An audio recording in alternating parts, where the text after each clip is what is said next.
Meu pai nasceu em Minas, em Sacramento, filho de uma mãe mineira, Dona Maria Badia, minha avó, e do meu avô português, Antônio Ferreira. Veio de Portugal, parou em Minas, conheceu a minha avó lá e nasceram 6 filhos. Quando meu pai tinha 9 anos, a minha avó faleceu. E aí o meu avô resolveu vir com toda a família para Campos.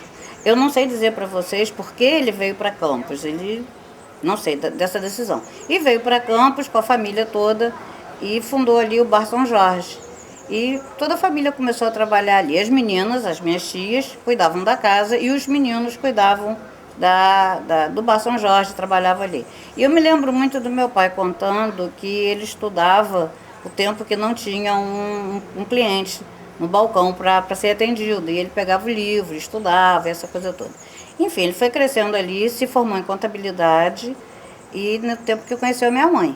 Se casaram em dezembro de 43. Nascemos, eu e meu irmão, os dois no mês de agosto, 4 anos depois, um do outro. Meu pai ficou finalmente em Campos, assim, ficou raízes em Campos, eu adorava a cidade de Campos, ele era apaixonado por Campos e pela região. E ficou lá, crescemos e ficamos morando em Campos até 1962, quando nos mudamos para o Rio. Mas sempre vindo a Campos, sempre. Campos era, assim, a menina dos olhos dele. Nessa época ele já era deputado, então ele precisava ir a Brasília e tal, então o Rio de Janeiro ficava mais no meio do caminho para gente.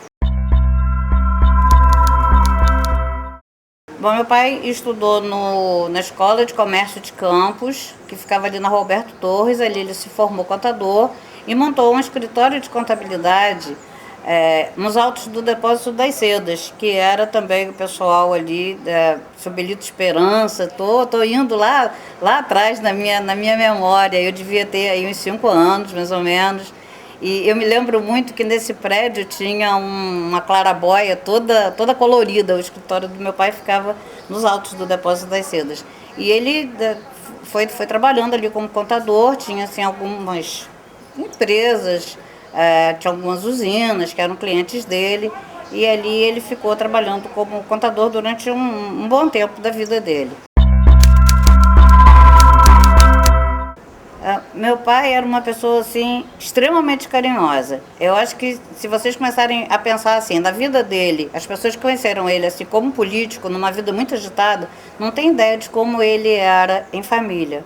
Ele era uma pessoa extremamente carinhosa com a gente.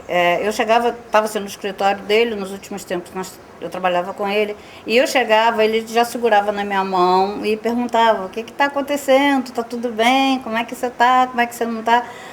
E a gente se falava assim todo dia, comigo e com meu irmão. Ele era de um carinho. Quando a gente era criança, eu me lembro de papai chegando do trabalho, na hora do almoço, ele tirava o paletó, sentava para dar comida pra gente. Eu então era muito enjoadinha para comer e eu me lembro muito disso, de papai vindo, dando comida para mim, enfim. Então ele sempre foi uma pessoa extremamente carinhoso e meigo. Quando a gente fazia alguma coisa que não era legal, ele nos repreendia assim com uma conversa que era muito pior do que o castigo que a minha mãe tivesse dado pra gente. Porque aquela conversa assim de puxar pelos brios da gente, entendeu? De uma forma sempre muito carinhosa, mas fazia a gente entender que a gente estava fazendo uma coisa que não estava certa. E depois a gente foi crescendo, ele sempre nos apoiou em todas as coisas, sempre nos direcionando com muita tranquilidade, sempre com muita conversa com a gente. E ele era uma pessoa liberal dentro dos limites, entendeu?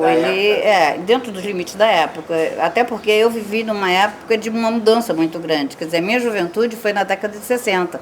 Então era assim, uma coisa assim, muito diferente de como eles tinham sido criados e de como eu estava querendo ser criada, já com uma certa liberdade, que era difícil isso na época, né?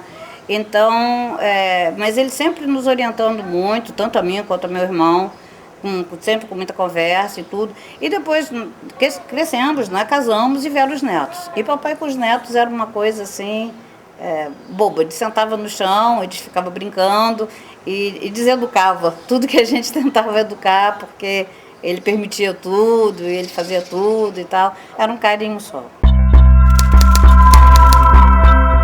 Dentro dessas histórias assim de como o papai agia com a gente, houve uma ocasião, nós éramos crianças, e eu brincando com meu irmão, eu sem querer, enfim, eu não sei se foi numa briga, o que aconteceu, eu bati com a cabeça do meu irmão no chão e abriu a cabeça do meu irmão. E eu fiquei assim, assustadíssima, porque foi sangue toda a vida e tal, a mamãe ficou brava comigo e tal. Meu pai chega, me leva no canto do quarto e começa a conversar segurando na minha mão e olhando nos meus olhos.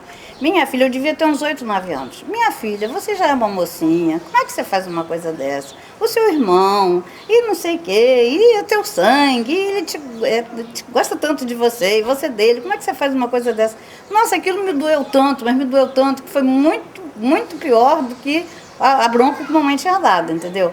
Então, era esse jeito dele, era um jeito de chamar a atenção da gente com muito carinho, assim, mas sempre com muita decisão.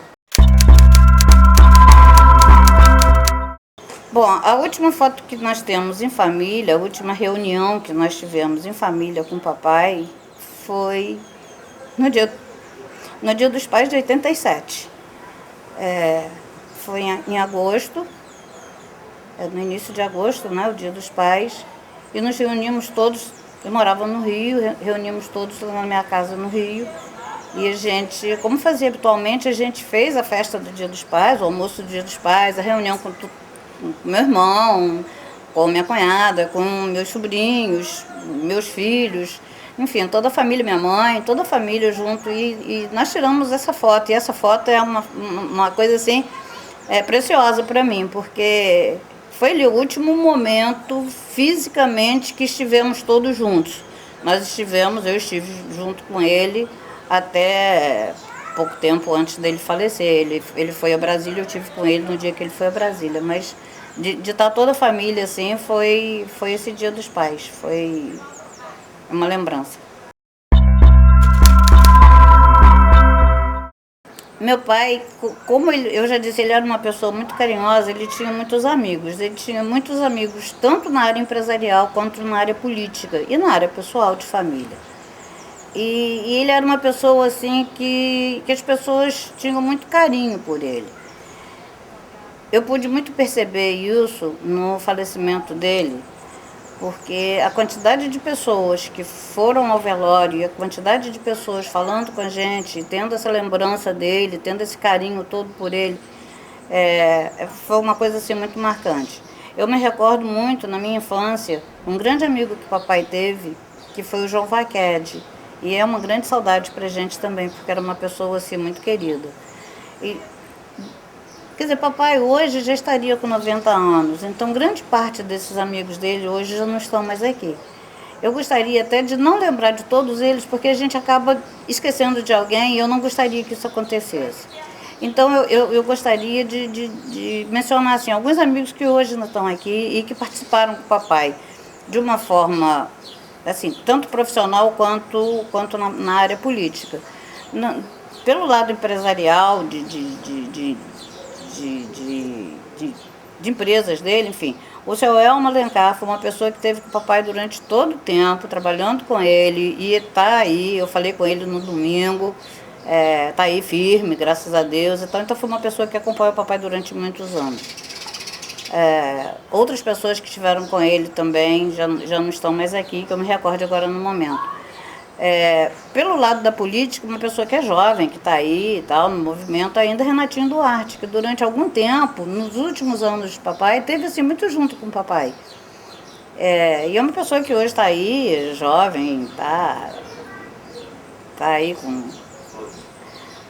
o doutor Florim, que também é uma pessoa que nos últimos anos teve papai, foi uma pessoa que eu, quando me lembro do dia do falecimento de papai, eu me lembro do doutor Florim porque ele foi de um carinho absoluto. Ele foi assim, com a gente, incansável, entendeu? Então querendo saber o trajeto que a gente queria que passasse o cortejo, o que a gente queria que fizesse, Então ele foi assim de uma presença muito forte pra gente. Bom, J. Costa era uma pessoa ímpar, né? Porque papai botava o pé em Campos, o J. Costa estava junto, e papai chegava no Rio, o J. Costa estava junto. ele era uma pessoa assim, muito presente na vida de papai e uma pessoa muito ativa, né? Ele era na política, vamos para cá, vamos para lá, vamos fazer, tem fogos, tem banda, tem show, tem não sei o quê. Jota Costa estava sempre ali e com muita... o termo agora me fugiu, mas assim, com muita... abnegação, muito ali junto dele mesmo. Alair Ferreira veio de Minas Gerais para enriquecer a vida de Campos. Um homem ativo, inteligente, e foi um dos grandes colaboradores do progresso de nossa cidade. Um homem querido pelos seus amigos e, às vezes, mal interpretado por aqueles que não o conheciam. Alair era um homem bom, um homem prestativo, mas um homem dotado de um extraordinário espírito público. E Campos deve muito ao seu trabalho no campo, sobretudo no campo educacional, quando ajudou a criação de vários cursos superiores em nossa cidade. É um homem que merece ser lembrado pelo bom trabalho que ele realizou em favor da comunidade de Campos.